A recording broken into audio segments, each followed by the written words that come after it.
yes, I am wearing headphones because one of the things I do is I have the B Report podcast. So I am recording this right now so that we can have the audio available for folks who really like to multitask, listen to this, and, you know, do the laundry, take care of kids, do good science, drive the car, whatever you're doing.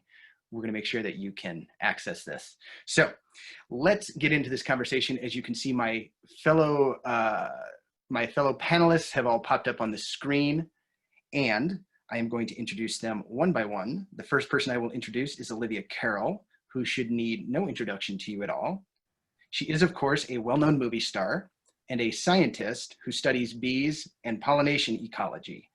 She is currently living in the awesome state of New Mexico, where she is conducting several studies of bee populations in rare plants and making a lot of us jealous with what she does on a regular basis. Next up is Alison Jones. After more than 20 years at the Wild Utah Project, both as a staff conservation biologist and as executive director, Alison has moved, just earlier this year, moved to found her own company called Alison L. Jones LLC. I'm sorry, Alison, I really am good at reading. I apologize for that. Where she specializes in the same sort of conservation partner support work that she did when she was at the Wild Utah Project. Projects such as large landscape scale conservation analyses and analyses of state and federal wildlife and habitat management plans and revisions. She is someone who you want on your side, guarantee it. Finally, we also have Sarah Bauman, who is the executive director of Grand Staircase-Escalante Partners. Her background includes being raised on a sheep and cattle farm in Massachusetts and spending the majority of her career in helping nonprofit organizations develop solutions to some of our most pressing social and environmental issues. She has also served for a 4-year term as an elected official on the Moab City Council, yay Moab. Sarah has also lived in Utah for over 20 years and has a deep appreciation for its public lands, rich ecology, and indigenous cultures. Thank you everybody for being here this evening. I am thrilled to share this, we'll call it a stage, share this stage with all of you. So let's start our conversation by asking this. What did you think of the film? And I'm going to start with Olivia because she has been involved with this the longest. How does it feel to be watching the final product? It feels good to see the final project. I wasn't sure I'd see it anytime this year, so well done for pulling that off. You performed some sort of voodoo magic that made it look like I speak in coherent and complete sentences, so good job there. But it's also thrilling for me to see science highlighted in this way. It isn't very often that a scientist gets to share results with so many people outside of the peer-reviewed population of humans. And I'm grateful that people are still interested in this 20 years after it was done. And I'm thankful that years and years ago, my mentor, Terry Griswold, gave me a chance to do this project.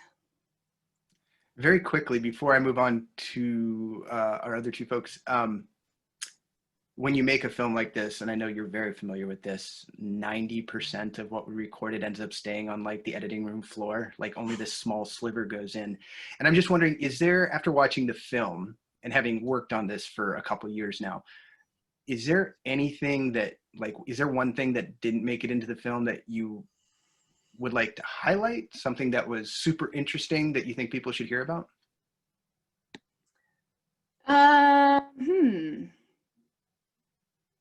No, I think you did a pretty good job sort of capturing it. I mean, my mind goes to the science, and I know you were telling a story that has multiple angles. So for me, there were some interesting science bits that if I were making a film might have been incorporated, but it probably would have bored some people too, and maybe they would be yawning. So in that sense, no. Yeah, no, I think on the whole, what you've done, Matt, is really nice. Let me jump over to Alison, Miss Jones. As someone who I'm presuming has just seen the film this week, I'm wondering if there is anything, is there something interesting that stuck with you from the film? And then the extension what does the film make you curious to know more about? Wow, you just like read my mind, the curious to know more about thing. I'm just floored to hear how many species are running around down there in the Grand Staircase. Well over 500 species of bees. I want to know like how that's possible. I mean, what are all the different life history traits, adaptations, like the way they live, what flowers they go to? Is it only a few species or generic? Like how do almost 600 species coexist down there? So Olivia, you and your fellow bee researchers, you got your work cut out for you down there. Lots to learn about. I'm excited to hear all about it. Sarah, before I jump to you, Olivia, I'm just curious, in response to that, is there 660 plus species, because there are potentially even new species that we haven't discovered there yet, right? And the species, I think it's also important to point out that these species, these communities are always changing, right? And a lot of them could even be changing now with climate change and how the climate is moving around us. How much, and I know this is a very broad stroke, but how much do we, could you tell us the life history of each of those 660 bees right now? Is that something that's even possible to do? I will start right now and I will finish sometime tomorrow. No, absolutely not. And that's kind of the fun thing about science and studying bees is that I'm not going to run out of work in my lifetime. There's plenty to learn and plenty that needs to be learned that's really important and could inform some of the decisions that we have to make about how to take care of these lands. So short answer, no, I couldn't actually do that. Wish I could. One day. One day. It's going to be a big book. Sarah, let me jump to you. Let me get your take on the film, and then I have a follow-up question for you. You and I have been talking about this film for about a year now. And I told you this in many phone calls. I will continue to thank you, all of you, through the end of 2020, well into 2021. The Grand Staircase partners had unwavering faith and commitment to this film. Even at a point where they had only seen the trailer. So I give you guys immense credit for sticking with me on this. Thank you very much. Now that you've seen the full film, I'm wondering, is there one thing that sticks with you? And then I'm wondering what your thoughts are for the partner organization moving forward with what we now know about the bees. Anything you have in mind with that? Well, first of all, congratulations, Matt. I want to say the journey was absolutely well worth it. And it's so wonderful to see the comments coming up on the chat box because I think the film is, like many other people said, fantastic and inspiring. And I think what I love the most about it is that it brings the research to life in a way that allows us to develop a real emotional connection to the bees in the Grand Staircase. Just witnessing their habitat, which is really, the monument itself, hearing about Olivia and Joe's experience, studying them through this scientific lens is so much more effective than, reading a research paper. And I feel like it really touches our hearts in a way that is impossible to do in any other form. So really, thank you so much. I'm really grateful personally for the experience and for our organization. I think it also makes us realize, I, like many people, went to Grand Staircase to recreate, to go backpacking. And no matter how much we explore, there are these whole worlds that we miss, especially if we're not a scientist and we don't have our net and our microscope. So there's so much more to discover and understand. And as far as our organization goes, I see our role is really helping to take this research and really propel it out into the world in as many forms as we can. And so your film is so important because it provides a translation for the research in a way that really breaks through those barriers of understanding for people. And obviously, we've talked about this before, but making the case for including bees in their habitats as an integral part of how we manage biological resources and how we take care of Grand Staircase. And I could talk more about that, but I will leave it there since we're just doing the introductions.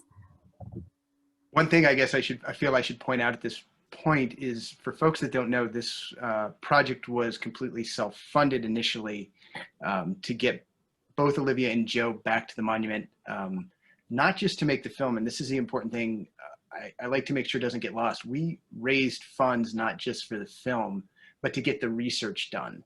So anybody, and all of you, thank you, who donated through IOB through our original fundraising campaign. The money you contributed, the funds you contributed, helped science happen. And Olivia, do you want to maybe talk, and then Alison, I might go to you too on this. You just have oodles and oodles of money sitting around to do bee research, right? Isn't that true? The government's just handing out money. I'm just on a carpet of money right now. I don't have a spot for it anymore. Doing a project like this requires it requires money, but it also requires manpower or woman power or, whatever power, human power, in order to go down and actually catch those bees. It requires people with a specialization, with a skill set that's not very common. People who know how to identify bees is a pretty rare thing. And making a person who has that skill set also requires funding, right? Getting a person to the point that they're able to do that. So it's not just funding necessarily for the part where you walk around and net the bees, but also becoming the person who can do that all the way through. Alison, what are your thoughts? On funding, I think what was interesting for me, let me explain this a little bit more. What I think was really interesting is one of the realizations I had when I was originally talking to Joe and Olivia about this project is coming to the understanding that as a country, maybe that's the best way to say it, we don't necessarily do a good job at funding basic essential science. We'll put money into big, like, gee, wow, cool projects that have some sort of like real high, PR value, and they'll go into medicine and medical research like that, wholly endorse that. But we don't, at a time where we really need to understand our ecosystems and we really need to understand these hidden worlds of insects and bees, my understanding is that the money isn't there just to send people out to start looking around and find the things we need to find to do all the sort of knock-on science that has to happen after that. Correct. Yeah, there's not enough money for research like Olivia's doing. You nailed it.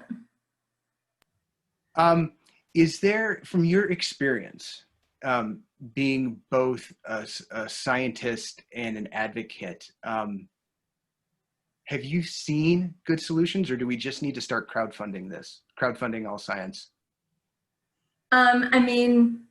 It depends what avenue you're coming from. If you're a government scientist, you've got to get money coming from the top through Congress or through like the head of the DOI or BLM, certain initiatives.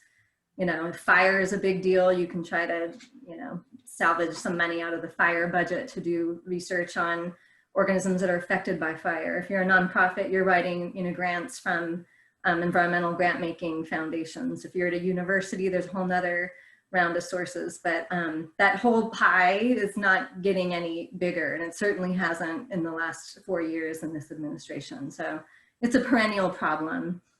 And scientists have to spend a fair amount of time, and Olivia, correct me if I'm wrong if this is not the right word to use, but hustling for money. If you're going to do research that isn't like fire research or biomedical research, you have to spend a significant amount of your time looking for this, and that takes away from the science and the research. Well, I would say that it's one of two things that has to happen, right? So on the one hand, you need to either be doing the research that a community is interested in. So for example, sometimes rare plants are more interesting and there's more funding associated with them, so you approach the bees from maybe a different angle. Or fire, right? Fire and bees is also something that you probably would get funded more than just what are the bees in my backyard. So picking the right sort of questions that people would be interested in definitely drives what kind of science gets funded. And it's, so from my point of view, as someone who's an educator and is really into outreach and likes to write about it and stuff, to me it seems like one step would be to educate people and teach them and show them something they might not otherwise have known about, so that they're interested in maybe learning more about that. Just looking at the comments from the film just now, how many people chimed in immediately with like 20 follow-up questions that we should maybe think about doing in the future and finding answers to. Through a film like this, you can educate people and maybe the end result is more funding for things that answer those questions. Alison, did you want to chime in too? I think we got the funding thing covered. It's hard. Okay. Yeah. Chime in that crowdfunding would be great. It's my final word.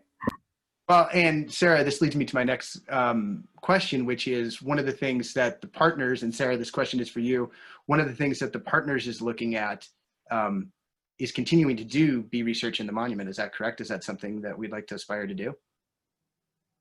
Absolutely. We are definitely, we definitely intend to do more research. We'd actually love to bring Olivia and Joe back, and you too, if you're willing to make the journey to do more research. And, you know, like I said before, our job is to take that research and then put it in the hands of folks who really are decision makers on the ground, as well as the public at large, so that we have the support that we need to protect Grand Staircase. And Grand Staircase, it's public land, so we all have a stake in it, and we all have a say in it. And so if we want to protect the bees on our public lands, we need to advocate for that on many levels. And we're working on a really exciting project with Alison right now related to that. So I thought I might give her a chance to chime in on our science and monitoring project that we're doing right now. That is. Oh, right.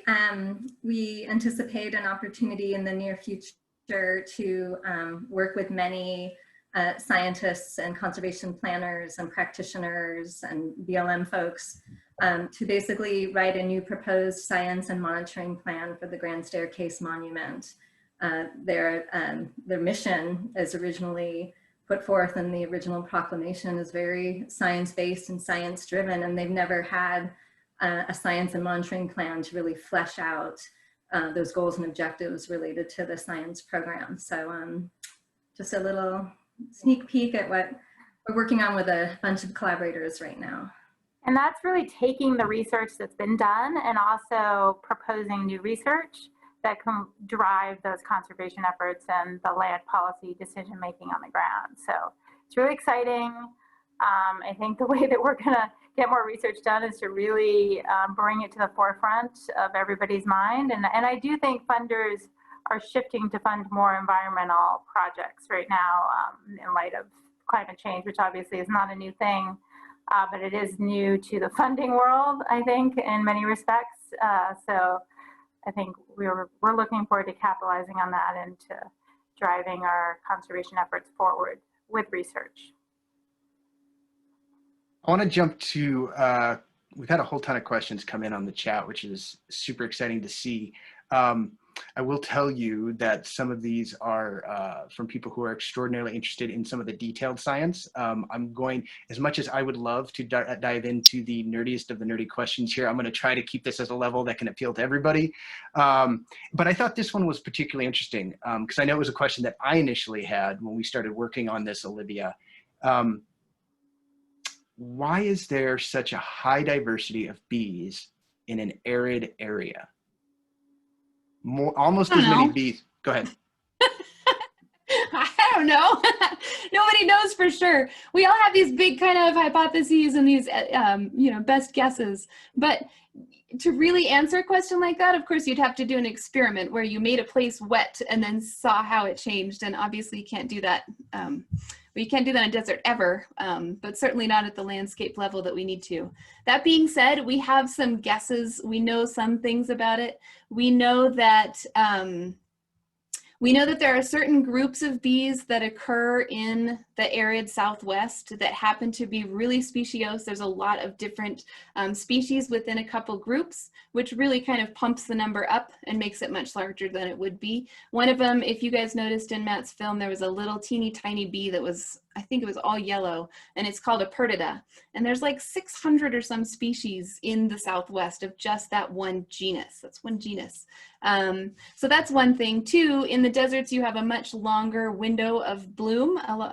You have flowers pretty much from March all the way through October that are blooming at different elevations throughout, and the flowers are changing and the bees that are visiting those flowers are also turning over. So across the course of an entire year, you end up recording quite a long list of bees for the place. There's some thought that the drier soils that you find in arid Southwest areas might be better for a lot of the ground nesting bees that we have, and maybe encourage them. Hard to say for sure if that's totally driving all of this. But that really long floral window and the really short lifespan of the adults and the quick turnover, I think probably drives a lot of it. And I guess follow-up comments on that, just to make sure everybody's aware. roughly 4,000 types of bees in the United States. The honeybee is just one type. It is not native to North America. So we're talking about 4,000 different types of bees. The honeybee is the only bee that lives in a complex society like that. It is the only bee that makes honey. The vast majority of the bees in North America live in the ground. They're solitary mothers, just like Diadasia. The mothers are around for a single season. Their brood come out the next season and repeat the cycle again and again and again, which is why I wanted to point that out, because that's why the soil becomes so important, because most bees are living in the majority of bee species are living in soil. Excellent. Let me jump to this next question. Asking this, and it was, I know it's a question that we also wanted to talk about. I'm going to start with Sarah on this, and then we'll go to Alison for your thoughts on this. If the boundaries aren't restored, like that's kind of was our starting point on this whole project, is the boundaries have changed. How does that affect the bees? Well, we can't tell at this point. But in terms of supposition, right? Like, let's kind of do a thought game here. If the boundaries aren't restored, what do we think it will do to the bee communities and perhaps other ecological communities, bees being the representative kind of community we're talking about? Sarah, thoughts on that? Yeah, definitely.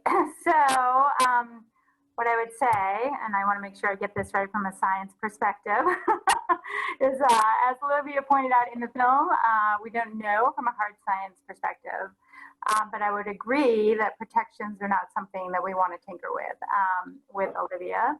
We know that the potential for harm increases from road work, ATV access, and other ground disturbing activities. And I would say that the land outside of the boundaries is exposed to a level of activity that could preclude the bees from being able to thrive in their natural habitats. Now, I'm going to let Olivia also respond to this as a scientist, because I know it's not hard science, but it is common sense. And I think, when we look at other places in the country, in the world, and see just the declines that are happening, the rapid declines in bee populations in so many places that don't have protections, and we're able to see here, it really seems like the protections are working. I would say that my gut instinct is that we continue to do more research to really prove that out. And now I'm going to punt it over to Olivia. One of my favorite subjects in ecology class, besides the idea that my professor had that ecology was nothing but the study of truth and beauty, was the debate that went on about whether we should protect one really large area or a whole bunch of separate small ones. So it was sometimes called SLOS, single large, or several small. And the debate is, if you have this giant community of individuals and you only have the ability to protect one piece, should it be something that's completely connected, or does it make more sense to preserve different habitats even if they happen to be disjointed? And the answers really varied. It depends a lot on which kind of creature you're looking at, whether it's something that flies long distances or doesn't fly very far, whether it has, the life cycle, and all of those things can really influence what makes sense. And obviously you then have to prioritize which species you're talking about. In the case of bees, what we found in Grand Staircase was that there's what we call a lot of spatial turnover. So what this means is that as you move across the landscape, even just 6 miles or something like that, you find that the bee community, how similar it is to the bee community 6 miles away, is not very high. They're really dissimilar to each other. And if that's the case, it might make more sense to preserve that whole thing. We don't know this for sure, but we do have evidence from other studies in other places that habitat fragmentation is kind of a big deal to bees. They need to be connected, and we can hint at that with what we've done here, because we saw over time that even though the species richness, the number of individuals in a place 20 years apart hasn't changed, who is in that community seems to change naturally. And that change may not be able to happen if that place is isolated because of habitat fragmentation. So from that point of view, it might make sense to argue for the single large in this case. I don't know, there's probably implications for climate change and other stuff too. Alison, do you have any thoughts on that? Again, you took the words out of my mouth there with implications with climate change. And with the onset of climate change, it becomes even more important to do both, basically, to protect and conserve absolutely the single large, unfragmented, large landscapes that are biodiverse and full of their components.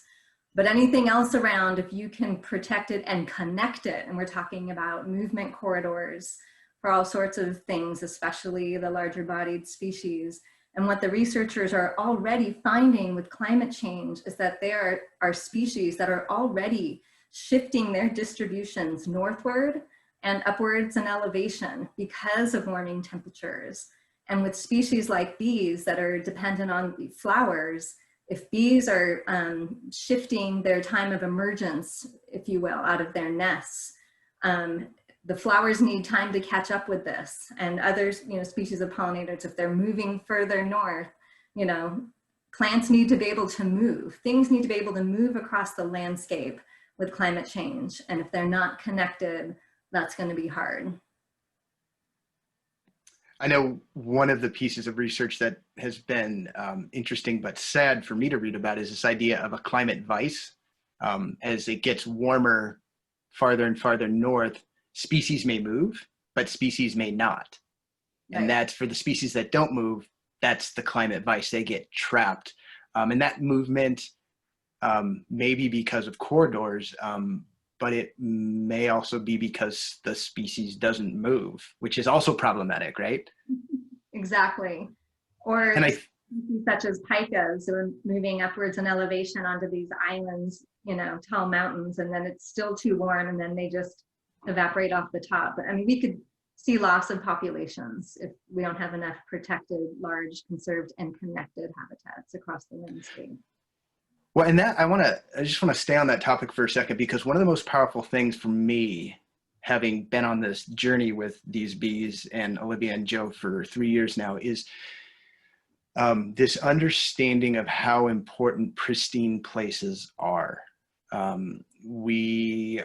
Urbanization and human development is going to happen, right? I mean, humans are going to create spaces to live, but that also means that places where all of these other things can live, at this point, the way we're doing it is it continues to diminish.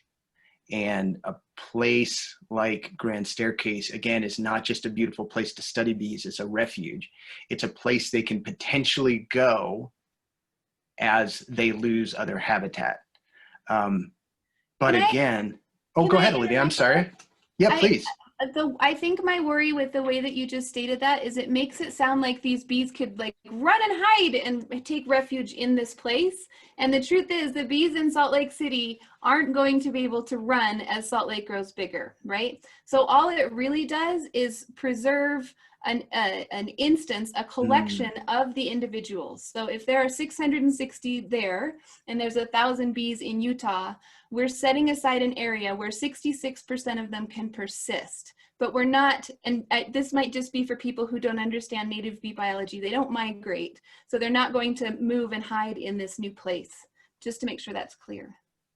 No, and actually, if we can just stay on this for a second, because I think that's one of the most interesting things about, and I'm sorry if I phrased it the wrong way or inappropriately, because I certainly didn't see bees packing up their bags and going trundling along these corridors between spots to find spots. Literally Airbnb. Sorry, I had to make the joke, right? But I know, sorry. Good. You can make comments in the comment box. I'll take them. I guess, Olivia, the question for you, even though that may or may not be true, we also know that power line corridors in the Midwest provide a way for bees to move from one area to another. Is there value for bees in particular for connecting areas? I mean, there must be some value for that, right? For connecting areas? Yeah, connecting areas. Sure. Okay, I guess you could make an argument that over successive generations, yeah, okay, that's a fair point. Yeah, I think my brain got caught on the way you worded it, that it sounded like they're moving. I just wanted to make that clear. But yeah, I totally buy into that. It wouldn't be overnight, roads are actually a great way for bees to move around. Strangely enough, it's an odd thing that in the desert Southwest, it's not a bad place to find bees, as we all know now, right? We just saw that. Yes, and we will work on making sure that roads are seen as habitat. Hey, let me jump to another question here. Hey, Sarah, let me come to you with this question from one of our viewers. And this is a kind of a, do you know if this has happened? And Alison, you might have some thought on this as well. Has there been any additional effort to get the BLM, which is the Bureau of Land Management, to think of bees as valuable and worth protecting? That is an excellent question. And I think the answer to that question, from my perspective in the role as the director for GSEP, is that we are working to collect research and respond to the current resource management plan or monument management plan with alternatives and a set of, I would say, suggestions for how we might go about this differently. And that includes doing an inventory of our biological resources. I think one of the things about Grand Staircase is that there's so much we don't know. And there have been, studies done like this, like the bees with some bats, right? So we know that there are all these different species of bats. And we know about the unique plants, right, that are at Grand Staircase, but we don't know how everything interacts. And so, and we also, there's so much we don't know about individual species. And so I think our job is to support the research and then bring that research forth to the BLM and other folks that are in decision-making roles. And our science and monitoring plan that we're working with Alison on developing is really working to collect all of the knowledge, that's been gained since the monument was established, and really had that science proclamation. And the idea was to fund these research projects at the monument. Since the very origins of the monument, funding was stripped even before the boundaries were changed. And so we are really having conversations about how do we really fund what needs to happen at the monument, because even like cultural resources, it's about 5% that have really been inventoried. And so there's a lot to learn, a lot to research, and definitely our job is to also advocate with the BLM in terms of resource management plans that the bees and other species are included.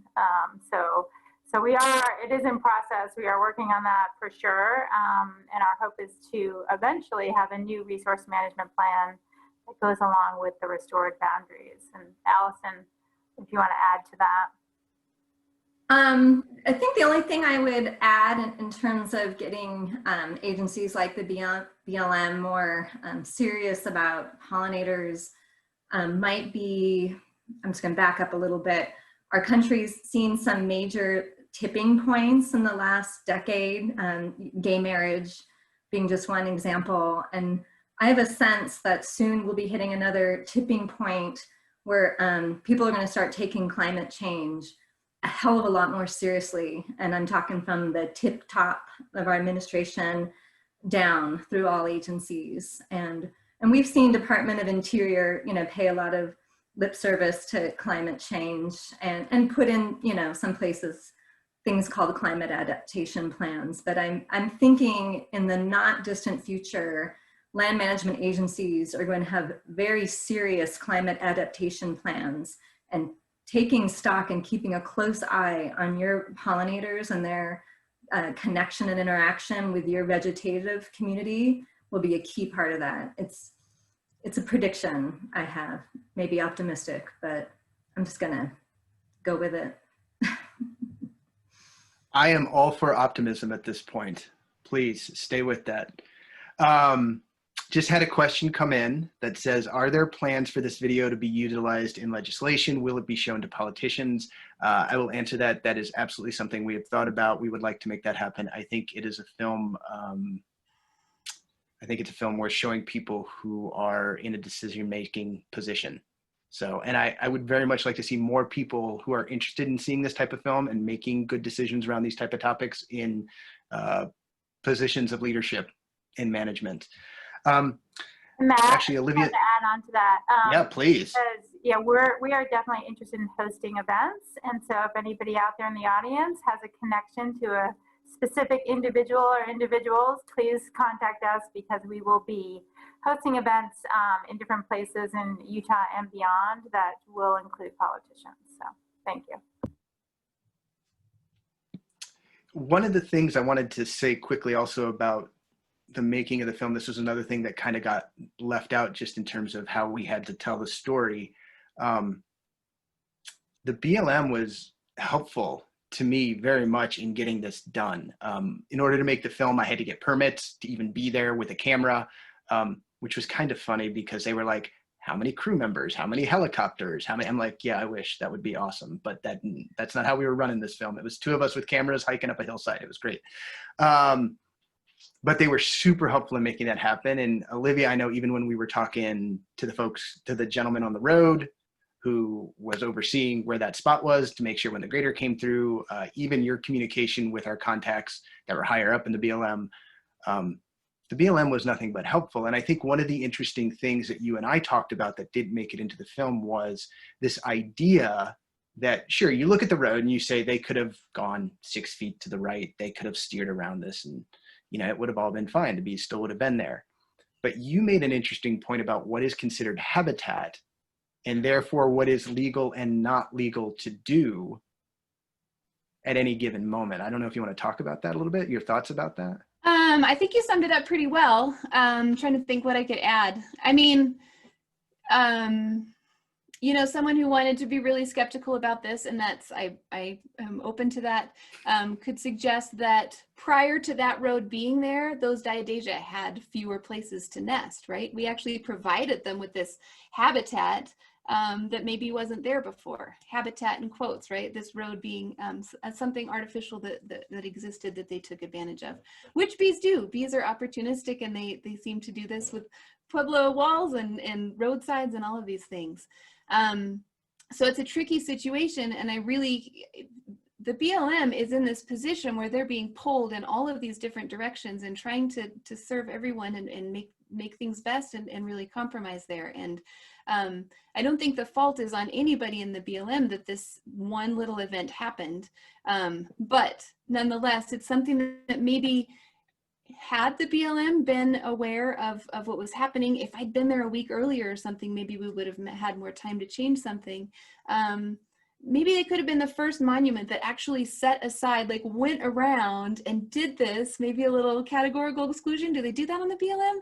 And then put a sign and told people about bees. Here was an opportunity to educate about one of the things that makes Grand Staircase really cool. Had the foundation been set for something like that to happen. Let me stay with you for a second, Olivia. Throughout all of our conversations, you have been the consummate scientist. My favorite answer, which if I go back and look through all my transcripts, is probably, well, it depends. Like whenever I'd ask you a question about, well, it depends. No, Olivia, I need a definite answer. We're telling a story here. Well, it depends. I'm curious to know, because inevitably the issue with the boundary changes is can be a very political issue. And I'm curious to know what it feels like being a consummate scientist and kind of getting pulled into this political event. Honestly, hard. Truth be told, this isn't an easy position for me to be in, and I find myself kind of hanging on as much as I can to the science part of it, because I think that's the role I play best. I think that's where my strength is. I am too much of a well, it depends person to really serve well in any sort of political arena. Nothing would ever happen. I'd be compromising all the time and nothing would happen. So yeah, I feel that my best role really is as a scientist. But what's done with the facts that I gather for people? So my job as a scientist is to gather up a bunch of facts, things that are unbiased bits of information. And I try and do it in a way that I can be confident that what I have gathered is truth, is a handle on that truth and beauty that I mentioned earlier. So here are the facts, and then I hand those off to somebody that I trust, an Alison or a Sarah or somebody, who can then take those and, based on public opinion and interests and values of a community, use it in a useful way. Trying to be pulled in that direction is something I'll probably always resist, because I'm not confident in my ability to do it well, but I am fairly confident in my ability to find the right people to trust that with. That in some cases is the BLM. Those are the people who need that information so they can make the best decisions. Well, and this is why we work as a team, right? Not everybody can do everything. Exactly. Alison, let me ask you a question, because your role is about bringing forth the science to advocate for more effective monitoring, or more effective plans and policies, but in this case, a more effective monitoring plan. Is that correct? And I guess I'm wondering, how does that feel walking both the science and the advocacy world?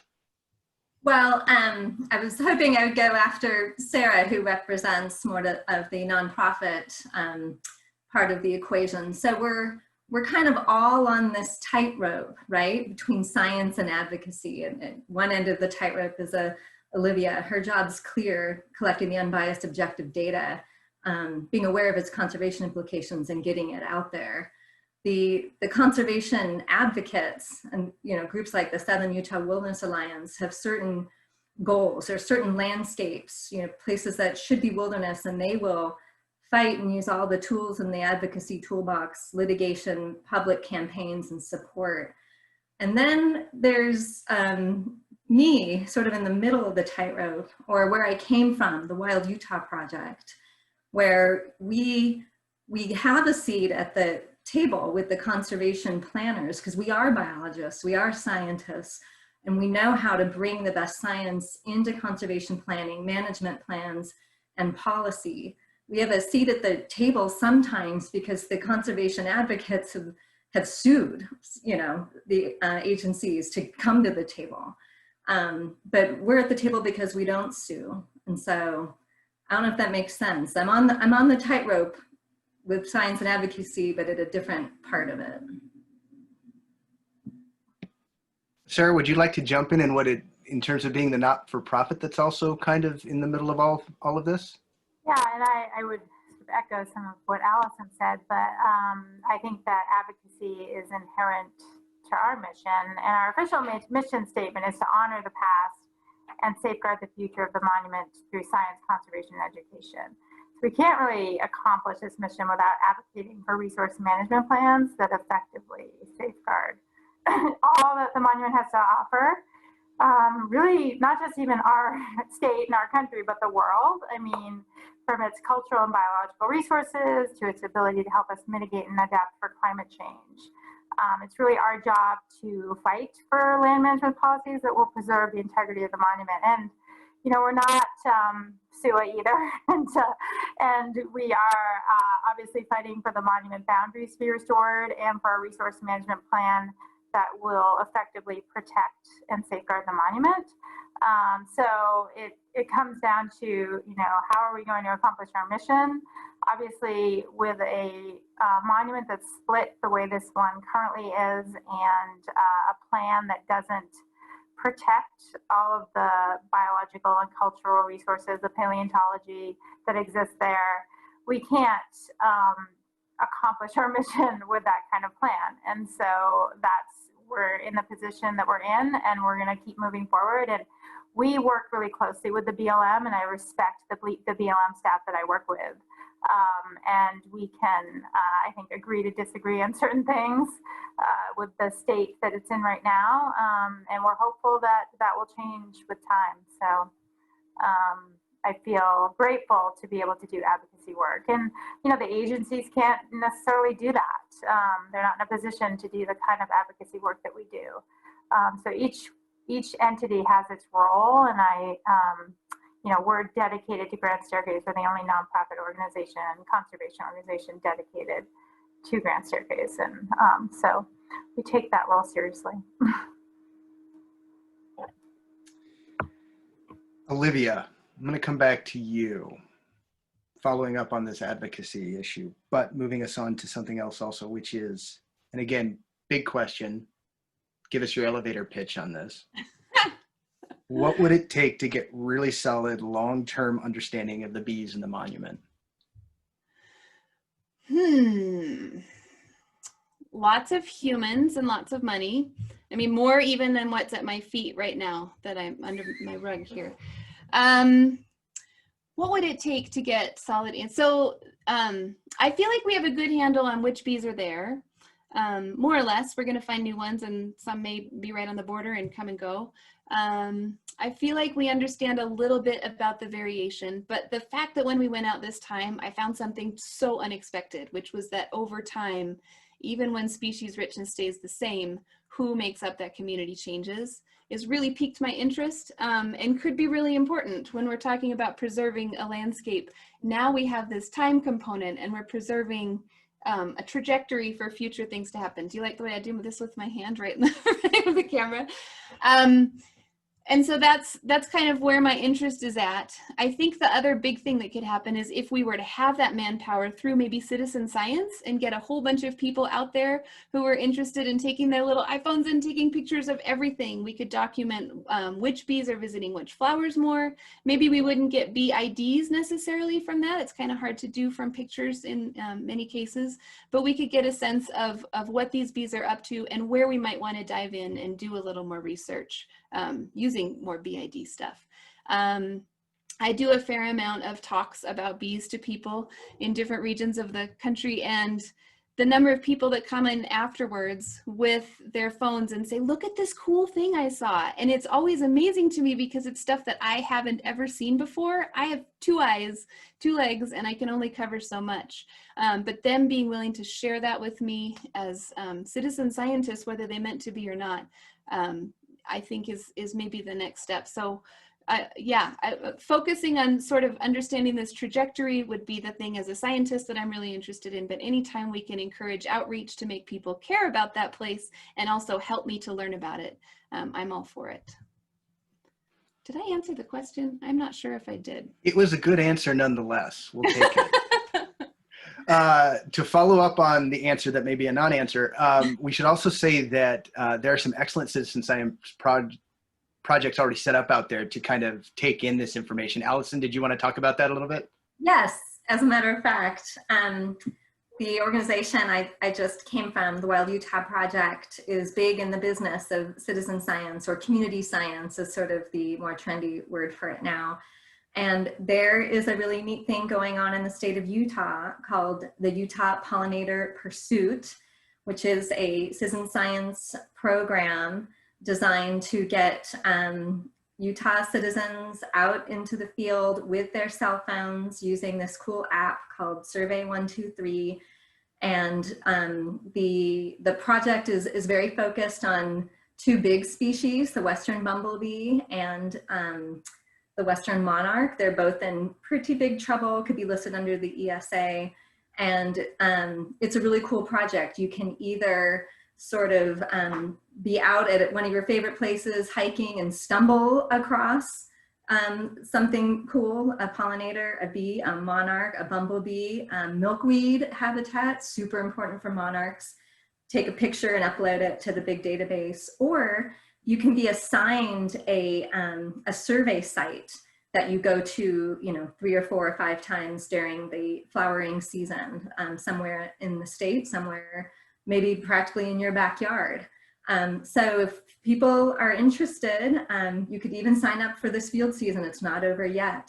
You can get all the information from the Wild Utah Project page. Look for the Utah Pollinator Pursuit Project, or you can go to the Department of Natural Resources Monarch Conservation in Utah page. They'll both get you to the same place to get you trained, get you the app, get you signed up, and get you out in the field, helping to collect some critical data that the land managers need to make decisions on protecting this habitat. I am going to just follow up on what Alison said. And as much as I will knock a thing like Zoom, the internet and portable technology is amazing for doing citizen science. It has really empowered us. And if you're not in Utah, there are also plenty of other resources. We've gotten a lot of questions asking about citizen science. People really want to know about this. As a general answer, I will tell all of you that we are going to have a landing page after this event that will list all sorts of resources that you can get connected with, taking photos, uploading them for experts. The system I'm most familiar with is iNaturalist, which is for all sorts of creatures all across the planet, everything from like slime molds to bees to whales. Like this is, people are taking pictures, they upload it. There's a whole sort of rigorous process for identifying all the way down to the species level on these creatures. And then scientists are using that data to help do their own research. So doing citizen science isn't just a feel-good thing. It's legitimately adding to the body of data that we have to do real ecological research with, which is, I think, absolutely phenomenal. Yes, absolutely. And I will also add, it is a great socially distanced activity. It's getting out there with these phone apps by yourself or, you know, your spouse or whatever. Whoever thought that we'd be telling people to just spend time alone with their phone? That seems like a great activity, right? We are getting close to the end of our time together. And of course, there are a million other things that we could talk about. Sarah, I'm going to jump to you because we've talked about how people can get engaged with citizen science. Do you want to talk a little bit about how people can get engaged with protecting these pristine places? I mean, because that's something we want people to do and get involved with, right? Yeah, absolutely, Matt. So I think that, you know, we've been giving a lot of thought to our own kind of volunteer citizen science opportunities at Grand Staircase, and then, you know, during COVID, how can we keep people engaged if we can't go out in groups on the monument? And I really think that any kind of action breeds ownership of an issue. So the more ownership we have, the more impact that we'll have together, whether it's in our own backyard or on a national, state, or national political scale. So for the bees of Grand Staircase, you know, we want them to be considered when resource management plans are developed. We can all write letters to our representatives. We can submit comments to this effect as part of the BLM's public commenting period. We need funding, like we've been talking about, to do more research, and this is something that the public can contribute to today, either through our organization or through one of our partner organizations, such as the Center for Biodiversity. We can support decision makers who care about bees and protecting biodiversity by doing our research with elected officials. And I just really think that we have so much more power than we realize as individuals. And I think a lot of times people feel powerless because big, hard things are happening in the world, but each one of us collectively makes a huge difference. And this is where you put up that 1-800 number, like in the home shopping networks. So, do it now, call now, and you'll get your bee t-shirt. Just kidding. Text hashtag 555 the bees. No, I'm kidding. That's nothing. Don't text that. I'm totally kidding. Although I will say you're not kidding about the t-shirts, right? I'm not kidding. We actually have the t-shirts, right? The funds raised from the t-shirt will be put into a fund to bring Olivia and Joe back out to do more research. So it will directly fund that next project. And so the other thing I did want to say also in terms of action is the Conservation Lands Foundation Grassroots Network. I think is one of the best opportunities to get involved in different places in the country. And I know we've got folks who are calling in from all over the place. They have 70 organizations across the country, and they call it their special sauce for turning local passion into acres protected. They're doing an amazing job at protecting pristine areas all over the country, and they help us with everything related to our operations and providing resources. So really awesome organization. So grateful to have them as a partner. We are getting close to the end of our time together, and I'm getting sad because this is such a good conversation. We'll have to have more of these. I do want to, first of all, let me just say thank you to all of the panelists here. Is there anything that we haven't talked about that we absolutely need to talk about before we go? And then I have one last question for Olivia. It's from a viewer who has a very important question from his daughter. But before we get to that, is there anything else we should touch on that we haven't?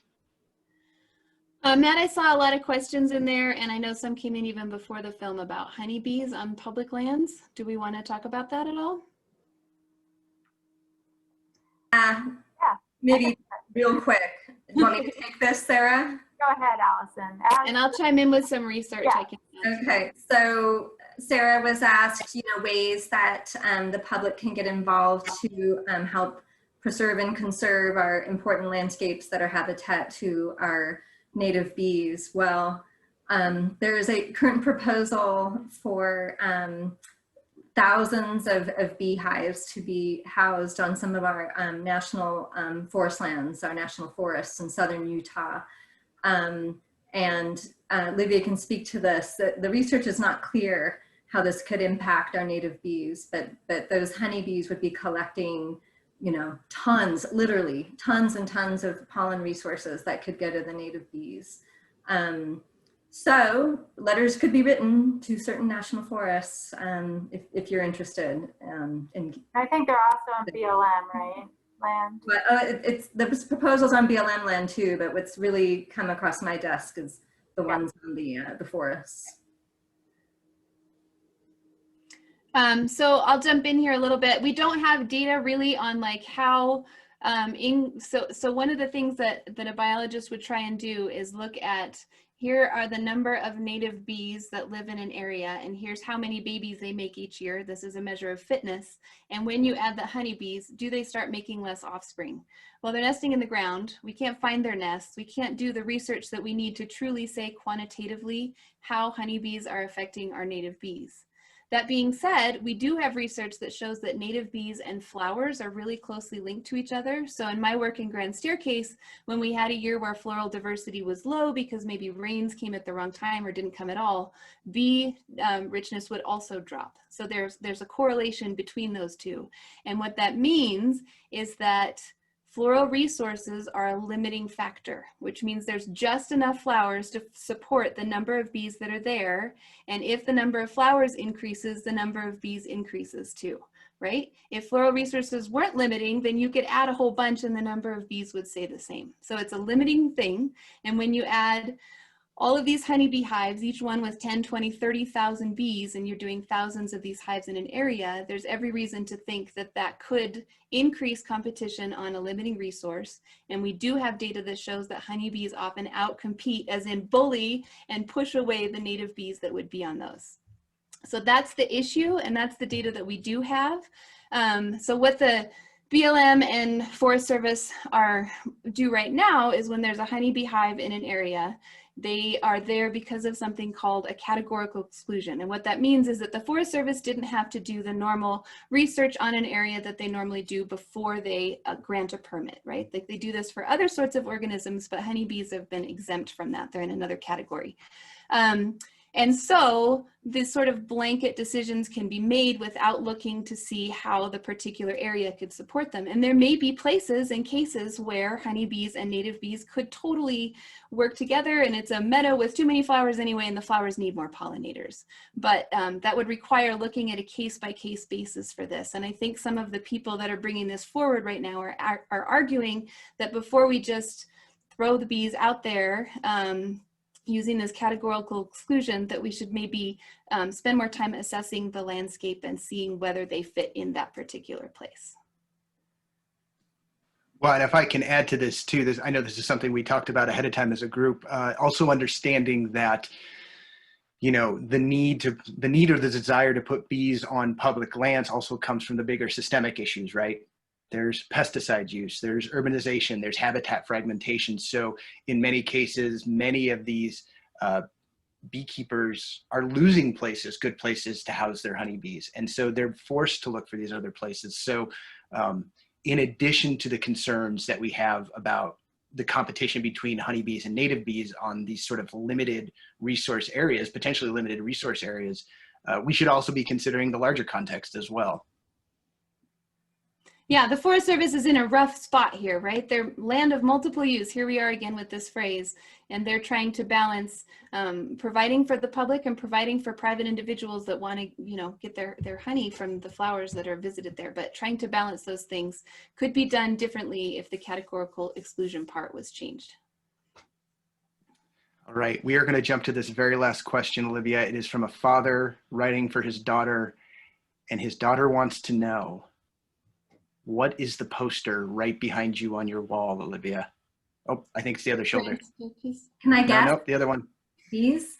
Over your other shoulder. Oh, hang on.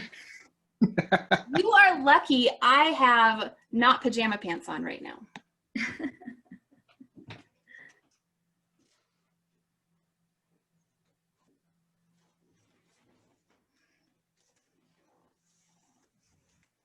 How did I know? Backyard Bees of North America. And just to be clear, Olivia, when we say that you're an author, you and Joe Wilson have co-authored, literally co-authored the book on the bees of North America. That is the title, correct? We have co-authored the version that is easiest for the general public to read. There are some others out there that are phenomenal, but they tend to be a little harder to use as a diving in point. And I want to point out this poster, Joe took all of those images. He took every single image on there. He's kind of amazing when it comes to taking amazing pictures of bees. And I will point out too that in the film with the green bee and the red bee and the blue bee and the yellow bee, those were all Joe Wilson originals. He does amazing photography. He is an amazing macro photographer. And his setup is so easy and cool. If you ever want to geek out on this stuff with Joe, I'm sure he'd be happy to do it. It's super cool stuff. We are at 9:03, and I would like to let everybody go have a wonderful evening after this. I want to thank everybody for tuning in to the premiere tonight. It was absolutely fantastic to see the number of people who registered for this and who were enthusiastic about it. Thank you very much to Alison Jones. Thank you to Sarah Bauman. Thank you to Olivia Carroll for having this conversation. I am very quickly going to run through my thank you list because, like I said at the beginning, this film would not have been possible without a very large and committed group. Stay with me on this. I will be quick. I now know why this happens at the Academy Awards. So I want to start by thanking Joe Wilson, who 3 years ago shared a random map of bees in Grand Staircase with me that got this all started. I want to thank Olivia Carroll, who then agreed 3 years ago to a phone call when she had no idea who I was and would randomly speak to anybody, apparently. I want to thank Tony DeZino, who his cinematography, those drone shots, slow-mo shots are all his work. He is a gifted cinematographer, and he asked the critical question, what would you think about turning this story into a documentary film? To which I said, that sounds like a great idea. I want to thank Josh Gelman, who is a brilliant mentor and editor. And Josh, I just want to quote back to you, it doesn't have to be fun to be fun. Truer words never spoken. I want to thank Joe Taylor, who is the gifted musician and composer who did the soundtrack to the movie, a man who knows how to tell a story with absolutely beautiful sound. I want to thank Rumi Rosemont, who, if you have seen the show Glee, she is Carol Hudson, Finn's mother on that show. She also has a very long list of other roles that she has been in and continues to recur in. She very graciously became the voice of this film and, dare I say, the monument itself. It was great to have her come on board for this. I definitely want to thank the Grand Staircase-Escalante partners and the Conservation Land Foundation for, again, having I don't use this word lightly, unwavering confidence and faith in this project from the very beginning and making this premiere happen. I will cry when this is over because you guys really were amazing. Thank you for that. I also want to thank iobi.org. They are the community-focused fundraising platform that helped to fundraise the initial crowdfunding for this project. Without them, we would not be here. If you have community-based, I sound like a commercial, I don't mean to do this, but if you have community-based projects that you want to get funded, talk to IOB because they are super cool, they are super smart, and they make good things happen. So work with them. Center for Biological Diversity, I love their motto, because life is good, and they are the truest people to that motto. They also believed in this project from the beginning and provided the first boost of support to get us back to the monument. Fantastic group of people. And last but not least, I do want to thank all of you, not just for tuning in, but to everybody who donated. Yeah, big applause. People gave big money, people gave small money, and it all made a difference. Without you, we would not now know what we know about the bees. You have been essential in this. And without you, we would not have been able to show it to you. So thank you very much for doing that. I'm going to put in a last plug for these t-shirts. Out of all the other things you can do, get a t-shirt. They're awesome. Men's, women's, children's, long sleeve, short sleeves, all these colors. Go get one. And like Sarah said, oh, I think my wife is coming in. And They come in ladies fit too. So get your ladies fit. Thanks, guys. Okay. Beautiful. Should I bring the hook? Should I hook? I'm almost done here. Don't delay me. And that's all I have, actually. So thank you very much. Thank you so much. The film will still be available through the 4th of October. We are going to also release this conversation that we had here so that you can follow up on it, listen to it again, use it for your own purposes. And without any further ado, Neek, take it away. Lead us out. Thanks for the final words, Matt. And a huge thank you for Matt to Matt for sharing his film with us, and to Matt and our panelists, Alison, Olivia, and Sarah, for this really engaging conversation. We got so many questions coming in on the Q&A, so we're saving them, and we're hoping that we'll get a chance to nerd out with Olivia in the future and really continue this conversation. There's a lot of enthusiasm for bees and you can get your shirts on our website. Just for that you join us. What? I was making the plug for where they can get the shirts. So I'm getting there. So to the audience, we're really glad you joined us. Thank you for your patience in our technical challenges there with the screening, and really for submitting so many really interesting and intriguing questions. So as a reminder, you can attend more events about Grand Staircase, support Grand Staircase issues. To learn more, you can visit GSENM.org. And then we're going to be sending a follow-up email to all the registrants with further information about where you can get those sweet shirts, how you can watch the film again, or watch it if you missed it earlier, and some additional helpful links on how to get involved with citizen science, how to get involved with Grand Staircase-Escalante partners, and how to support the bees and the monument. So thanks, everybody. And if you want to learn more about upcoming events hosted by partners, you can view that on our homepage, which is gsenm.org. So everybody take good care, and we hope to see you at our next event. Go bees!